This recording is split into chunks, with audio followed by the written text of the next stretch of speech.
वक्त में को तुमसे ना तम जरा छुप में मरा वक्त में को तुमसे ना जिक्सर न्यूली बचस पुना शक में को तुमसे ना जिक्सर न्यूली बचस पुना शक में को तुमसे ना।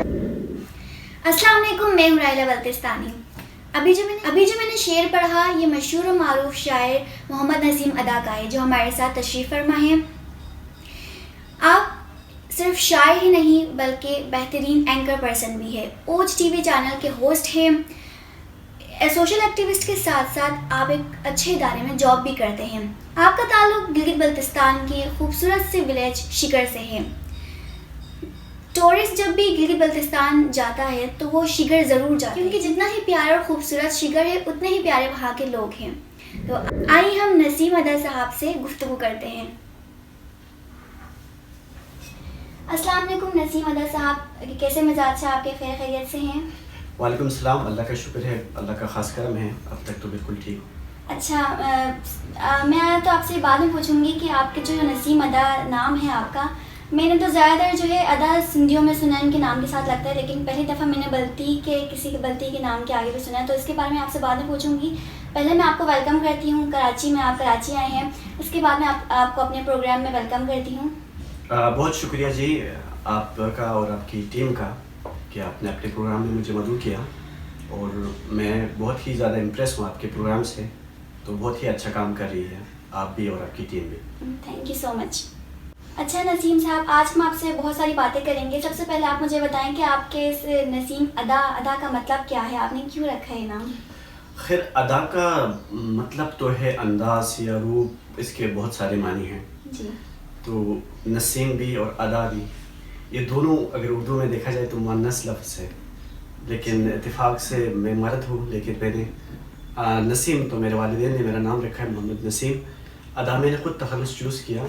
खैर, इसके पीछे कोई लॉजिक या कोई ऐसी चीज़ नहीं है कि इस वजह से मैंने रखा है, क्योंकि बचपन में स्कूल के लाइफ में ऐसा होता था कि तमाम स्टूडेंट्स या हमारे जितने भी क्लास दोस्त थे, सबकी अपनी अपनी ख्वाहिश होती थी कि अपने नाम के साथ एक तखल्लुस लगा लिया जाए।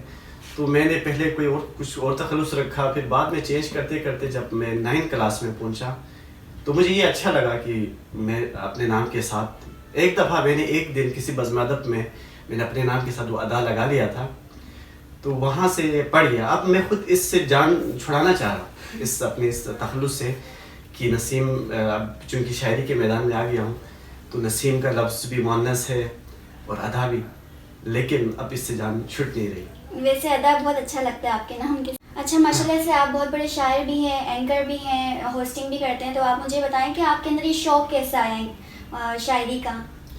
शायरी के हवाले से ये है कि स्कूल लाइफ जब से मेरा स्टार्ट हो गया था, जब से मुझे याद है 5वीं 6ठी क्लास से कहीं पर भी कोई शायरी लिखी हुई नज़र आती थी तो उसको पढ़ने का शौक़ होता था। कहीं पे शायरी टीवी पे या रेडियो पे, क्योंकि उस ज़माने में रेडियो भी बहुत ज़्यादा सुना जाता था, तो वहाँ पे शायरी आती थी तो ख़ास तौर पर एक इंटरेस्ट था शायरी को सुनने का और पढ़ने का। तो मुझे खुद भी नहीं पता था कि मेरे अंदर ये हिस्स मौजूद है, लेकिन इंटरेस्ट उसके साथ बहुत ज़्यादा था। फिर अगेन वही बात, स्कूलों में जो बज़्म अदब का प्रोग्राम होता था तो मैं ज़्यादातर वहाँ पे तकरीर करता था मुकर्रिर के तौर पर। स्कूल के कंपटीशंस जब होते थे तो हमेशा मैं पहली पोजीशन पर आता था। इसीलिए जो अब मैं शायरी करता हूँ तो मुझे लोग समझाते भी हैं कि आप आहिस्ता आहिस्ता बोलें, मगर वो तकरीर करने की आदत की वजह से शायरी में भी वो रंग आ गई हुई। तो इस हवाले से ये था कि मैंने एक दिन एक कलाम सुना लिया 7th क्लास में। उस जब हम स्कूल के पूरे जो हमारे स्टूडेंट्स थे उनको पिकनिक पे लेके गए थे, तो पिकनिक से वापसी पे चूँकि वो मैनेजमेंट ठीक नहीं था पिकनिक के हवाले से, तो सही तरीके से मैनेज किया हुआ नहीं था, तो सारे बच्चे खाने के हवाले से, गाड़ियों के हवाले से बहुत ज़्यादा तंग आ गए थे। पिकनिक के तो नहीं हो गई थी, वो ज़हमत सबके लिए ज़हमत का बाइस था। तो वापस आके मैंने उस पर एक शायरी करके बज़्म अदब में सुनाया, तो बहुत खूब उसमें दाद समेटी। तो इसके बाद से फिर बन गया हूँ शायर और शायरी कर। तो मतलब कौन सी क्लास से स्टार्ट किया आपने? क्लास 7। इंटरेस्ट तो शुरू से था, मैंने कहा 4th 5वीं क्लास से ही इस पे में दिलचस्पी थी, मगर बाकायदा शायरी मैंने क्लास 7 से स्टार्ट की। اچھا، چونکہ آپ شاعر ہیں تو کیا آپ کے پاس کوئی ڈیمانڈ آتی ہے؟ لوگ آپ کو کہتے ہیں کہ کوئی چند اشعار لکھ کر ہمیں دے دو، کوئی نظم وغیرہ لکھ کر دے دیں؟ جی، اب تو اللہ کے فضل سے بہت زیادہ ڈیمانڈس آتے ہیں لوگوں کی طرف سے. شروع میں آئیمو جو ایک ایپ ہے، جی، میں نے ڈاؤن لوڈ وہ کر دیا تھا اور اس میں اپنے کانٹیکٹس سب کے پاس آ گئے تھے. اس پہ تو سب نے صرف ڈیمانڈ نہیں، وہ تنگ کی حد تک ہو گیا تھا. پھر میں نے وہ ایپ ہی بلاک کر دیا. اور ابھی بھی میسنجر پہ، واٹس ایپ پہ لوگ شاعری کے حوالے سے کہتے رہتے ہیں کہ کوئی آپ اپنی شاعری کر کے بھیج دیں، یا کسی حوالے سے، یا آپ کا فلاں وہ والا کلام جو آپ نے اس جلسے میں پڑھا تھا، اس مشاعرے میں پڑھا تھا، وہ بھیج دیں. تو خیر یہ اللہ کا کرم ہے کہ لوگ پسند کرتے ہیں اور شاعری سننے کا یا اس کو ڈیمانڈ کرتے ہیں. ابھی آج کل چونکہ سوشل میڈیا کا دور ہے تو کہتے ہیں سوشل میڈیا پہ اپلوڈ کر دیں. لیکن چونکہ ساتھ ہی جیسا کہ آپ نے خود بتایا کہ جاب بھی میں کرتا ہوں، تو اس حوالے سے ٹائم کا تھوڑا ایشو رہتا ہے. جاب میرا تھوڑا سا ٹف قسم کا ہے، اس وجہ سے ہر کسی کا ڈیمانڈ میں پورا نہیں کر سکتا، جس کے لیے میں ان سے بھی معذرت کرتا ہوں. اور آج آپ کے اس چینل کی توسط سے بھی میں اپنے ان چاہنے والوں کا ان سے میں معذرت خواہ ہوں. اچھا، اگر آپ کے پاس جیسے ڈیمانڈ آتا ہے کوئی نظم وزم لکھنے کا، تو اس میں آپ کو کتنا ٹائم لگتا ہے؟ کیونکہ اس میں دماغ بہت لگانا پڑتا ہے اور الفاظ کا چناؤ جو بہت مشکل ہوتا ہے، تو آپ کتنے ٹائم میں تیار کر دیتے کوئی ایک چھوٹا نظم؟ اصل میں یہ ہے جی، شاعری میں دو چیزیں ہیں، ایک آمد ہوتی ہے اور ایک آورت کہتے ہیں. آمد میں یہ ہے کہ آمد کو آپ شاعر کا معجزہ کہہ سکتے ہیں کہ آپ چلتے پھرتے یا کچھ کام کر رہے ہیں یا کچھ بھی کر رہے ہوں، اچانک سے ذہن میں کسی ٹاپک پہ شاعری آ جاتی ہے، ایک مصرع ذہن میں آ جاتا ہے اور سامنے کتاب ڈائری لے کے لکھنے لگ جاتا ہوں. تو پھر پہلے مصرے کے بعد دوسرا مصرع، دوسرے کے بعد تیسرا مصرع، اس طرح سے پورا کلام 5 یا 6 منٹ میں تیار ہو جاتا ہے. تو آمد میں اس طرح سے. آورت میں یہ کوشش کرتے ہیں قافیہ پیمائی کر کے تھوڑا سا سوچ کے اس پہ لکھنا پڑتا ہے. خیر اس میں بھی اتنا ٹائم نہیں لگتا. تو اگر کسی نے ڈیمانڈ کی کسی موضوع پہ لکھنا ہے، جیسے وطن کے حوالے سے ہو یا ماں کے موضوع پہ کوئی اگر قصیدہ لکھنا ہو، نوحہ لکھنا ہو، تو اس میں بھی اتنا ٹائم نہیں لگتا. لیکن بات صرف اتنی سے ہے کہ جو آمد کی شاعری ہوتی ہے وہ بہت اچھی شاعری ہوتی ہے، اس کو بہت زیادہ لوگ پسند کرتے ہیں. جو ڈیمانڈ پر لکھے جاتے ہیں، میرے اپنی نظر میں، شاید میں بھی رہوں، لیکن میری اپنی نظر میں یہ ہے کہ جو آورت کی شاعری ہے وہ اتنی زیادہ خوبصورت نہیں ہوتی. جی بالکل، آپ کے ہم شاعری نظم وغیرہ سنتے رہتے، اور آپ کا جو ایک نظم تھا جو اے وطن کے سجیلوں، اس کی طرز میں آپ نے جو پڑھا تھا غلطی میں، تو بہت ہی ہمیں پسند آیا تھا. ہم نے پڑھا بھی تھا، اس پہ ویڈیو بھی بنائی تھی. بہت ہی خوبصورت اور بہت ہی پیارا جو وہ نظم تھا. آپ ہمارے پروگرام میں آئے ہیں تو آپ ہمیں کوئی شاعری کچھ سنا دیں. بہت شکریہ. آپ لوگ پسند کرتے ہیں، جتنے بھی چاہنے والے ہیں. آپ کے چینل کے دوستوں سے ان کا بھی شکریہ ادا کرنا چاہتا ہوں کہ وہ شاعری کو پسند کرتے ہیں. تو ابھی میں آپ کو اردو کی جو میری پہلی غزل تھی، سب سے پہلی بار جو میں نے غزل لکھی تھی، تو وہ میں سناؤں گا. تو عرض کیا تھا کہ بتا دیتا ہوں گر ہوتا ہے کچھ میرے بتانے سے، بتا دیتا ہوں گر ہوتا ہے کچھ میرے بتانے سے، بچا کچھ بھی نہیں میرا فقط خود کو بچانے سے. واہ ماشاءاللہ. بچا کچھ بھی نہیں میرا فقط خود کو بچانے سے، اور بتایا وقت نے کہ وقت بدلتے وقت نہیں لگتا.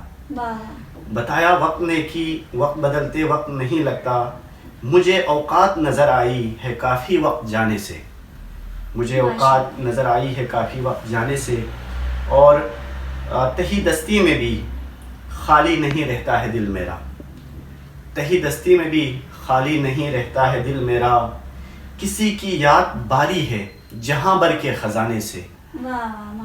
کسی کی یاد باری ہے جہاں بر کے خزانے سے، اور ہوئے دو اور چلی نہ ایک تو کوئی فریاد کرتا ہے، ہوئے دو اور چلی نہ ایک تو کوئی فریاد کرتا ہے، چلی دنیا گئی اپنی نئی دنیا بسانے سے، چلی دنیا گئی اپنی نئی دنیا بسانے سے، اور مسیحا دیکھ کر آنکھوں کی بندش بول پڑتی ہے، مسیحا دیکھ کر آنکھوں کی بندش بول پڑتی ہے، یہ اٹھ سکتا تو اٹھ جاتا کسی کے بھی اٹھانے سے، یہ اٹھ سکتا تو اٹھ جاتا کسی کے بھی اٹھانے سے. اور مقطع کی زحمت ہے، مجھے ساحل پہ بھی موجوں میں پا کر کے اٹھا دریا، مجھے ساحل پہ بھی موجوں میں پا کر کے اٹھا دریا، नसीम तेरी अदाएं हैं अलग सारे ज़माने से, माशाल्लाह, वाह नसीम तेरी अदाएं हैं अलग सारे ज़माने से। माशाल्लाह, जो क्या कहना, आपका अंदाज़ ही निराला है। अच्छा, नसीम अदा साहब से मिलकर हमें बहुत मज़ा आया, बहुत अच्छी अच्छी बातें की। वक्त की किल्लत की वजह से हमें अपने प्रोग्राम को यहीं पे इख्तिताम करना पड़ रहा है, तो हम अपने नसीम अदा साहब से हम रिक्वेस्ट करेंगे कि जाते जाते आप एक शेर बल्ती में हमें कुछ सुना दें। अच्छा जी, बल्ती में खैर अक्सर जो मेरे दोस्त थे वो एक कलाम को बहुत ज़्यादा पसंद करते हैं, लेकिन वो आपने प्रोग्राम की तमहीद में जी। वो शेर सुना दी, तो इस वजह से मैं कोई दूसरा एक और कलाम सुनाना चाहूँगा कि ngala chansang muzin met po muziniyot, ngala chansang muzin met po muziniyot, muzin met po larin met po muziniyot, वाह, muzin met po larin met po muziniyot, masuk fathon erga khanchi gir gamainu, masuk fathon erga khanchi gir gamainu, ngala onze replin met po muziniyot, ngala onze replin met po muziniyot, माशाल्लाह, chigi khashpos kare khom phir dyangiyot, chigi khashpos kare khom phir dyangiyot, nuri laschi ishin met po muziniyot, वाह वाह, nuri laschi ishin met po muziniyot,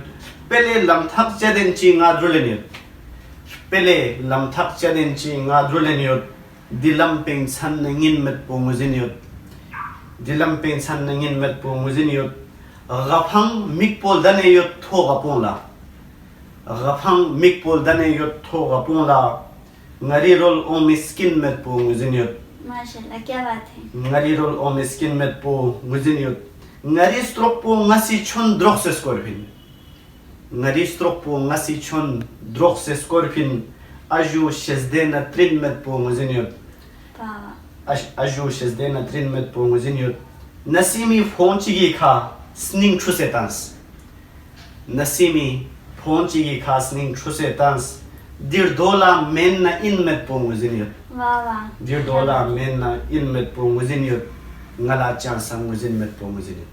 वाह, माशाल्लाह माशाल्लाह। नसीम अदा साहब, आपका बहुत बहुत शुक्रिया, आप हमारे प्रोग्राम में तशरीफ़ लाए। हम अपने प्रोग्राम को यहीं पर इख्तिताम करते हैं, हमें इजाज़त दीजिए, अल्लाह निगहबान।